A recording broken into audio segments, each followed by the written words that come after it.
ಎಲ್ಲರಿಗೂ ನಮಸ್ಕಾರ. ಕನ್ಯಾ ರಾಶಿಯವರೇ, ಇತ್ತೀಚೆಗೆ ನಿಮ್ಮ ಲೈಫ್ನಲ್ಲಿ ಏನಾಗ್ತಿದೆ ಅಂತ ನಿಮಗಾದ್ರೂ ಅರ್ಥ ಆಗ್ತಿದ್ಯಾ? ಎಲ್ಲವೂ ಚೆನ್ನಾಗಿದೆ ಅನ್ಕೊಳ್ಳೋ ಅಷ್ಟರಲ್ಲಿ ಯಾವುದಾದ್ರೂ ದೊಡ್ಡ ಪ್ರಾಬ್ಲಮ್ ಎದುರಾಗ್ತಿದ್ಯಾ? ಕೈಗೆ ಬಂದ ತುತ್ತು ಬಾಯಿಗೆ ಬರ್ತಿಲ್ಲ ಅನ್ನಿಸ್ತಿದ್ಯಾ? ಹಾಗಿದ್ರೆ ನೀವೊಂದು ಮುಖ್ಯವಾದ ವಿಷಯ ಕೇಳಬೇಕು. ನಿಮ್ಮ ಬೆಳವಣಿಗೆ ಸಹಿಸದೆ ನಿಮ್ಮ ಮೇಲೆ ನೆಗೆಟಿವ್ ಎನರ್ಜಿ ಪ್ರಯೋಗಿಸ್ತಿರೋ ಆ ಇಬ್ಬರು ಯಾರು ಅಂತ ಜ್ಯೋತಿಷ್ಯ ಶಾಸ್ತ್ರದ ಪ್ರಕಾರ ಬಯಲಾಗಿದೆ. ಅವರ ಹೆಸರು ಕೇಳಿದ್ರೆ ನೀವು ನಿಜಕ್ಕೂ ಶಾಕ್ ಆಗ್ತೀರಾ. ದಯವಿಟ್ಟು ಒಂಟಿಯಾಗಿರುವಾಗ ಈ ವಿಡಿಯೋನ ಪೂರ್ತಿ ನೋಡಿ. ಯಾಕಂದ್ರೆ ಇವತ್ತು ನೀವು ತಿಳಿಯೋ ಸತ್ಯಗಳು ನಿಮ್ಮ ಲೈಫನ್ನೇ ಚೇಂಜ್ ಮಾಡಬಹುದು. ಅಷ್ಟಕ್ಕೂ ನಿಮ್ಮ ಜೀವನದಲ್ಲಿ ಯಾಕಿಷ್ಟೊಂದು ಕಷ್ಟಗಳು ಬರ್ತಿವೆ ಗೊತ್ತಾ? ನಮ್ಮವರೇ ಯಾಕೆ ನಮಗೆ ದ್ರೋಹ ಮಾಡ್ತಾರೆ? ನಿಮ್ಮ ಸುತ್ತ ಇರೋ ಆ ನೆಗೆಟಿವ್ ಎನರ್ಜಿಗಳು ಯಾವುವು ಅಂತ ಈ ವಿಡಿಯೋದಲ್ಲಿ ಡೀಟೇಲ್ ಆಗಿ ಹೇಳ್ತೀನಿ. ಎಲ್ಲಿಯೂ ಸ್ಕಿಪ್ ಮಾಡದೆ ಪೂರ್ತಿ ನೋಡಿ. ಹಾಗೆ ವಿಡಿಯೋಗೆ ಒಂದು ಲೈಕ್ ಮಾಡಿ, ಚಾನಲ್ ಸಬ್ಸ್ಕ್ರೈಬ್ ಮಾಡ್ಕೊಳ್ಳಿ, ಕಮೆಂಟ್ ಬಾಕ್ಸ್ನಲ್ಲಿ ನಿಮ್ಮ ಇಷ್ಟ ದೈವದ ಹೆಸರು ಬರೆಯಿರಿ. ಈಗ ಮ್ಯಾಟರ್ಗೆ ಬರೋಣ. ಕನ್ಯಾ ರಾಶಿಯವರೇ, ನಿಮ್ಮ ಕಳೆದ ಕೆಲವು ತಿಂಗಳು ಅಥವಾ ವರ್ಷಗಳ ಲೈಫ್ ಒಮ್ಮೆ ನೆನಪು ಮಾಡ್ಕೊಳ್ಳಿ. ಎಷ್ಟೇ ಪ್ರಾಮಾಣಿಕವಾಗಿ ಕಷ್ಟಪಟ್ಟರೂ ನಿಮಗೆ ಸೂಕ್ತ ಗೌರವ ಸಿಗ್ತಾ ಇದೆಯಾ? ಖಂಡಿತ ಇಲ್ಲ. ಹಗಲು ರಾತ್ರಿ ಕಷ್ಟಪಟ್ಟು 99% ಕೆಲಸ ಮುಗಿಸಿರ್ತೀರಾ. ಇನ್ನೇನು ನಾಳೆ ಸಕ್ಸಸ್ ಸಿಗುತ್ತೆ ಅನ್ನೋವಾಗ್ಲೇ ಸಡನ್ ಆಗಿ ಆ ಕೆಲಸ ನಿಂತು ಹೋಗುತ್ತೆ. ಯಾಕೆ ಹೀಗಾಗ್ತಿದೆ ಅಂತ ಯೋಚಿಸಿದ್ದೀರಾ? ನೀವು ಯಾರಿಗೂ ಕೆಡುಕು ಬಯಸಲ್ಲ. ಕಷ್ಟದಲ್ಲಿದ್ದವರಿಗೆ ಜೇಬಲ್ಲಿದ್ದ ಹಣ ತೆಗೆದುಕೊಡೋ ಹೃದಯ ನಿಮ್ಮದು. ಆದ್ರೆ ನಿಮಗೆ ಕಷ್ಟ ಬಂದಾಗ ಮಾತ್ರ ಹೆಲ್ಪ್ ಮಾಡೋಕೆ ಯಾರೂ ಬರಲ್ಲ ಅಲ್ವಾ? ಇನ್ನೊಂದು ಬೇಸರದ ಸಂಗತಿ ಅಂದ್ರೆ, ನೀವು ಯಾರಿಗೆ ಅತಿ ಹೆಚ್ಚು ಹೆಲ್ಪ್ ಮಾಡಿರ್ತೀರೋ ಅದೇ ಜನ ನಿಮಗೆ ಬೆನ್ನಿಗೆ ಚೂರಿ ಹಾಕ್ತಾರೆ. ಫೈನಾನ್ಷಿಯಲ್ ಆಗಿ ಬೆಳೆಯೋಕೆ ನೀವು ಏನೇ ಪ್ಲಾನ್ ಮಾಡಿದ್ರೂ ಕೈಗೆ ಬರಬೇಕಾದ ಹಣ ಟೈಮ್ಗೆ ಸಿಗಲ್ಲ. ಸಾಲ ತೀರಿಸೋಣ ಅನ್ಕೊಂಡ್ರೆ ಅಷ್ಟರಲ್ಲಿ ಇಲ್ಲದ ಸಲ್ಲದ ಖರ್ಚು ಬಂದು ಇರೋ ಹಣವೆಲ್ಲ ನೀರಿನಂತೆ ಖರ್ಚಾಗಿ ಹೋಗುತ್ತೆ. ಮನೆ ಕಟ್ಟೋದು, ಬಿಸ್ನೆಸ್, ಮದುವೆ, ಕೆಲಸ, ಹೀಗೆ ಯಾವುದಕ್ಕೆ ಕೈ ಹಾಕಿದ್ರೂ ಬರೀ ಅಡೆತಡೆಗಳೇ. ನಿಮ್ಮ ಕನ್ಯಾ ರಾಶಿಗೆ ಬುಧ ಅಧಿಪತಿ. ಬುಧ ನಿಮಗೆ ಒಳ್ಳೆ ಬುದ್ಧಿವಂತಿಕೆ, ಕ್ರಿಯೇಟಿವಿಟಿ ಕೊಟ್ಟಿರ್ತಾರೆ. ನೀವು ಯಾವುದೇ ಕೆಲಸನೂ ಪರ್ಫೆಕ್ಟ್ ಆಗಿ ಮಾಡ್ತೀರಾ. ಆದ್ರೆ ಗ್ರಹಚಾರ ಸರಿ ಇಲ್ಲದಾಗ ನಿಮ್ಮ ಸುತ್ತಮುತ್ತ ಇರೋರ ನಡವಳಿಕೆಯೇ ನಿಮಗೆ ಪ್ರಾಬ್ಲಮ್ ಆಗುತ್ತೆ. ಇಲ್ಲಿ ನೀವೊಂದು ಸತ್ಯ ತಿಳ್ಕೋಬೇಕು. ಕನ್ಯಾ ರಾಶಿಯವರ ಮೇಲೆ ಜನಕ್ಕೆ ಸಿಕ್ಕಾಪಟ್ಟೆ ಅಸೂಯೆ. ನೀವು ನೆಮ್ಮದಿಯಾಗಿ ನಗ್ನಗ್ತಾ ಇರೋದನ್ನ ನೋಡಿದ್ರೇನೆ ನಿಮ್ಮ ಸುತ್ತ ಇರೋರ ಹೊಟ್ಟೆ ಉರಿಯುತ್ತೆ.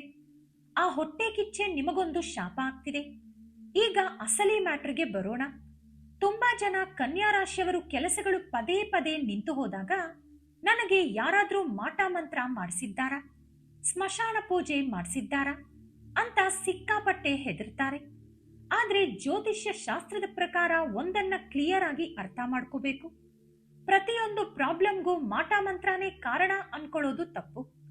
ಈ ಪ್ರಕೃತಿಯಲ್ಲಿ ನೆಗೆಟಿವ್ ಎನರ್ಜಿ ಎಷ್ಟು ನಿಜವೋ ಅದನ್ನ ಮೀರಿಸೋ ಪಾಸಿಟಿವ್ ಎನರ್ಜಿನೂ ಅಷ್ಟೇ ನಿಜ. ಕೆಲವೊಮ್ಮೆ ನಿಮ್ಮ ಟೆನ್ಷನ್, ಓವರ್ ಥಿಂಕಿಂಗ್ ಮತ್ತು ಭಯದಿಂದಲೇ ನಿಮ್ಮ ನಿರ್ಧಾರಗಳು ತಪ್ಪಾಗುತ್ತಿರಬಹುದು. ಆದ್ರೆ ನಮ್ಮ ಹಿರಿಯರು ಹೇಳೋ ಒಂದು ಮಾತನ್ನ ನಾವು ಅಲ್ಲಗಳೆಯುವಂತಿಲ್ಲ. ಮಾನವನ ಕಣ್ಣು ಬಿದ್ದರೆ ಕಲ್ಲು ಕೂಡ ಒಡೆಯುತ್ತೆ ಅಂತ. ಈ ದೃಷ್ಟಿದೋಷಕ್ಕೆ ಅಷ್ಟೊಂದು ಪವರ್ ಇದೆ.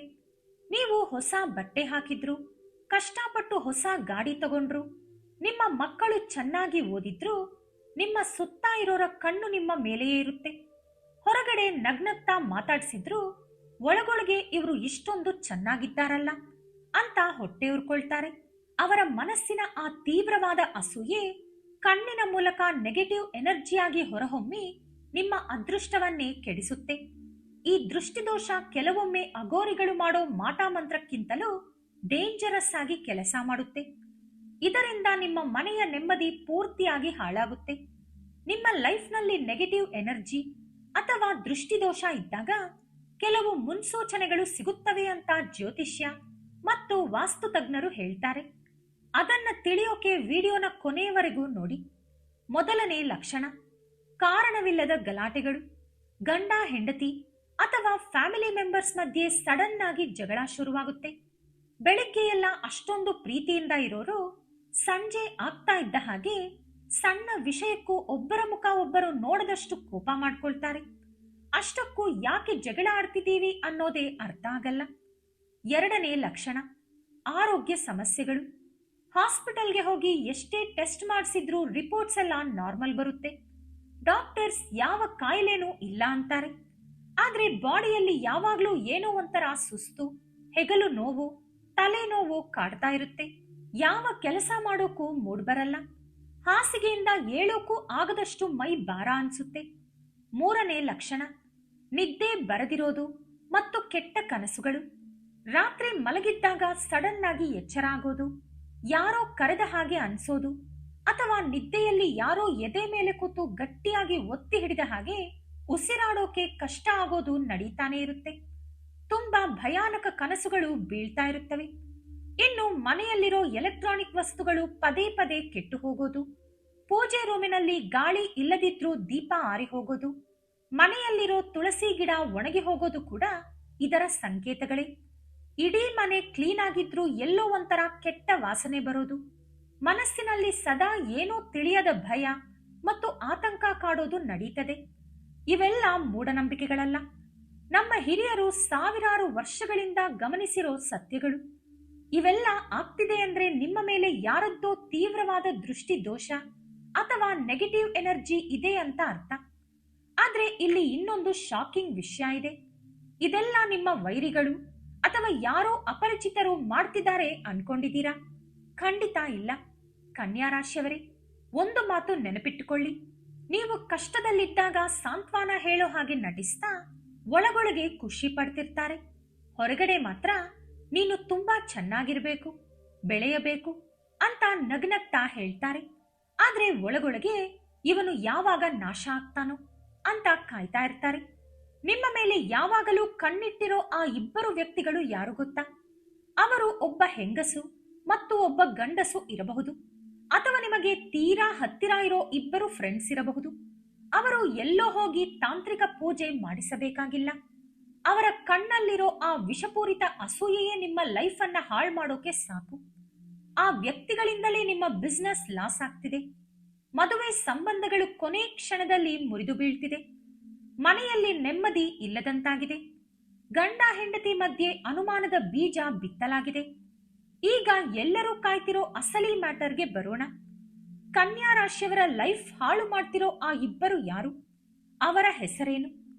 ಜ್ಯೋತಿಷ್ಯ ಶಾಸ್ತ್ರದ ಪ್ರಕಾರ ಗ್ರಹಗತಿಗಳನ್ನು ನೋಡಿ ಒಬ್ಬರ ಪೂರ್ತಿ ಹೆಸರನ್ನು ಹೇಳೋಕೆ ಸಾಧ್ಯವಿಲ್ಲ.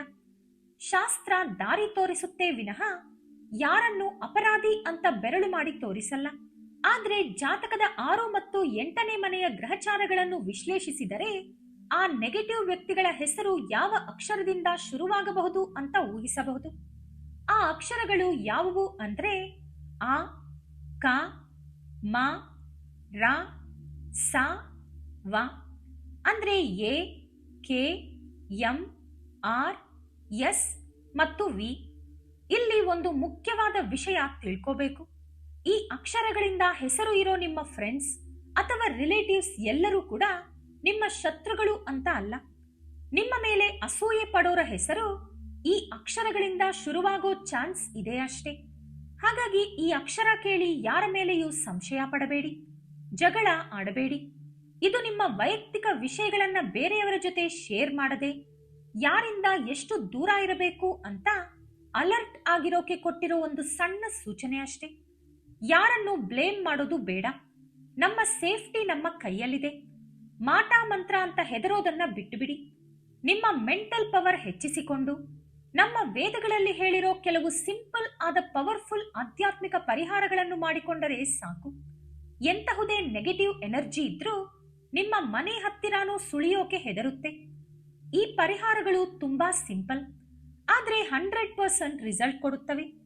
ಮೊದಲನೆಯದು, ಮನೆಯಲ್ಲಿ ದೀಪ ಹಚ್ಚೋದು. ಯಾವುದೇ ನೆಗೆಟಿವ್ ಎನರ್ಜಿಗೆ ಬೆಸ್ಟ್ ಮೆಡಿಸನ್ ಅಂದ್ರೆ ಅಗ್ನಿದೇವರು. ದಿನ ಸಂಜೆ 6ರಿಂದ 7 ಗಂಟೆಯೊಳಗೆ ನಿಮ್ಮ ಪೂಜಾ ರೂಮ್ ಮತ್ತು ತುಳಸಿ ಗಿಡದ ಹತ್ತಿರ ಖಂಡಿತ ದೀಪ ಹಚ್ಚಿ. ಹಸುವಿನ ತುಪ್ಪ ಅಥವಾ ಶುದ್ಧ ಎಳ್ಳೆಣ್ಣೆಯಿಂದ ದೀಪ ಹಚ್ಚಿದ್ರೆ ಮನೆಯಲ್ಲಿರೋ ದರಿದ್ರ, ದೃಷ್ಟಿದೋಷ ಎಲ್ಲವೂ ಮಾಯವಾಗುತ್ತೆ. ದೀಪ ಲಕ್ಷ್ಮೀ ದೇವಿಯ ಸ್ವರೂಪ. ಅದು ನಿಮ್ಮ ಲೈಫ್ನಲ್ಲಿರೋ ಕತ್ತಲನ್ನ ದೂರ ಮಾಡುತ್ತೆ. ಎರಡನೆಯದು, ಕಲ್ಲುಪ್ಪಿನಿಂದ ಮನೆ ಒರೆಸೋದು. ಇದು ಪವರ್ಫುಲ್ ವಾಸ್ತು ಟಿಪ್.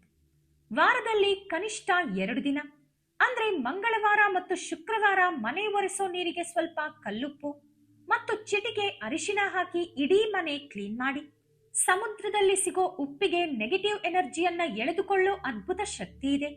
ಹೀಗೆ ಮಾಡೋದ್ರಿಂದ ನರದೃಷ್ಟಿಯೆಲ್ಲ ದೂರವಾಗಿ ಮನೆಯಲ್ಲಿ ಪಾಸಿಟಿವ್ ವೈಬ್ರೇಷನ್ ಕ್ರಿಯೇಟ್ ಆಗುತ್ತೆ. ಫ್ಯಾಮಿಲಿ ಮೆಂಬರ್ಸ್ ಮಧ್ಯೆ ಇರೋ ಮನಸ್ತಾಪಗಳು ದೂರವಾಗುತ್ತವೆ. ಮೂರನೆಯದು, ಇಷ್ಟ ದೈವದ ಪ್ರಾರ್ಥನೆ. ಭಗವಂತನಿಗಿಂತ ದೊಡ್ಡ ರಕ್ಷಾ ಕವಚ ಈ ಜಗತ್ತಿನಲ್ಲಿ ಯಾವುದೂ ಇಲ್ಲ. ನಿಮಗೆ ಇಷ್ಟವಾದ ದೇವರು ಅಥವಾ ನಿಮ್ಮ ಕುಲದೇವತೆಯನ್ನು ದಿನಾ ಬೆಳಿಗ್ಗೆ ಎದ್ದ ತಕ್ಷಣ ಮನಸ್ಫೂರ್ತಿಯಾಗಿ ಪ್ರಾರ್ಥನೆ ಮಾಡಿ. ಸಾಧ್ಯವಾದರೆ ವಾರಕ್ಕೊಮ್ಮೆ ದೇವಸ್ಥಾನಕ್ಕೆ ಹೋಗಿ ಬನ್ನಿ. ಅಲ್ಲಿರೋ ಪಾಸಿಟಿವ್ ವೈಬ್ಸ್ ನಿಮ್ಮ ಮನಸ್ಸಿಗೆ ಶಾಂತಿ ಕೊಡುತ್ತೆ. ಯಾರೇನೇ ಕೆಡುಕು ಬಯಸಿದ್ರೂ ನನ್ನ ದೇವರು ನನ್ನನ್ನ ಕಾಪಾಡ್ತಾನೆ ಅನ್ನೋ ನಂಬಿಕೆ ನಿಮ್ಮ ಆಯುಧ ಆಗಿರಲಿ. ನಾಲ್ಕನೇ ಪರಿಹಾರ, ದಾನ ಮಾಡೋದು. ಕರ್ಮ ಸಿದ್ಧಾಂತದ ಪ್ರಕಾರ ನಮ್ಮ ಒಳ್ಳೆ ಕೆಲಸಗಳೇ ನಮಗೆ ರಕ್ಷೆ. ನಿಮ್ಮ ಶಕ್ತಿಗನುಗುಣವಾಗಿ ತಿಂಗಳಿಗೊಮ್ಮೆಯಾದ್ರೂ ಬಡವರಿಗೆ ಅನ್ನದಾನ ಮಾಡಿ, ಅಥವಾ ಬೀದಿ ನಾಯಿಗಳು, ಹಕ್ಕಿಗಳಿಗೆ ಸ್ವಲ್ಪ ಅನ್ನ ನೀರು ಕೊಡಿ. ಆ ಮೂಗ ಜೀವಿಗಳ ಹೊಟ್ಟೆ ತುಂಬಿದ್ರೆ ಆ ಪುಣ್ಯವೇ ನಿಮ್ಮ ಲೈಫ್ಗೆ ದೊಡ್ಡ ರಕ್ಷಣಾ ಕವಚ ಆಗುತ್ತೆ. ಐದನೇ ಪರಿಹಾರ, ಪಾಸಿಟಿವ್ ಆಗಿ ಇರೋದು. ಮೊದಲು ಮನಸ್ಸಿನಿಂದ ಭಯ ಬಿಟ್ಟು ಬಿಡಿ. ನನಗೆ ಯಾರೋ ಮಾಟ ಮಾಡಿಸಿದ್ದಾರೆ, ನನ್ನ ಗ್ರಹಚಾರ ಸರಿಯಿಲ್ಲ ಅಂತ ಪದೇ ಪದೇ ಅನ್ಕೊಳ್ತಾ ಕೂರಬೇಡಿ. ಸೈಕಾಲಜಿ ಪ್ರಕಾರ ನೀವು ಎಷ್ಟು ಹೆದರ್ತೀರೋ ನೆಗೆಟಿವ್ ಎನರ್ಜಿಗೆ ಅಷ್ಟು ಪವರ್ ಕೊಟ್ಟ ಹಾಗೆ. ಹಾಗಾಗಿ ಧೈರ್ಯವಾಗಿರಿ. ನಿಮ್ಮ ಕನ್ಯಾ ರಾಶಿಯ ಬುದ್ಧಿವಂತಿಕೆ ಮತ್ತು ಕಷ್ಟಪಡೋ ಗುಣದಿಂದ ಮುನ್ನುಗ್ಗಿ. ಸಕ್ಸಸ್ ಖಂಡಿತ ನಿಮ್ಮದಾಗುತ್ತೆ. ದೇವರ ಆಶೀರ್ವಾದ ಯಾವಾಗ್ಲೂ ಇರುತ್ತೆ. ಕನ್ಯಾ ರಾಶಿಯವರೇ, ಈ ವಿಷಯಗಳೆಲ್ಲ ನಿಮಗೆ ಅರ್ಥ ಆಗ್ತಿದೆ ಅನ್ಕೊಳ್ತೀನಿ. ದಯವಿಟ್ಟು ಆ ಅಕ್ಷರಗಳನ್ನ ಇಟ್ಕೊಂಡು ಯಾರ ಮೇಲೂ ದ್ವೇಷ ಸಾಧಿಸಬೇಡಿ ಅಥವಾ ಕೊರಗಬೇಡಿ. ನಿಮ್ಮ ಕೆಲಸನ ನೀವು ಪ್ರಾಮಾಣಿಕವಾಗಿ ಮಾಡಿ, ಫಲವನ್ನ ದೇವರಿಗೆ ಬಿಡಿ. ಎಲ್ಲವೂ ಒಳ್ಳೆಯದೇ ಆಗುತ್ತೆ. ವಿಡಿಯೋ ಇಷ್ಟ ಆದ್ರೆ ಲೈಕ್ ಮಾಡಿ, ಶೇರ್ ಮಾಡಿ. ನಮ್ಮ ಚಾನೆಲ್ ಅನ್ನು ಸಬ್ಸ್ಕ್ರೈಬ್ ಮಾಡಿಕೊಂಡು ಬೆಲ್ ಐಕಾನ್ ಕ್ಲಿಕ್ ಮಾಡಿ. ಧನ್ಯವಾದಗಳು.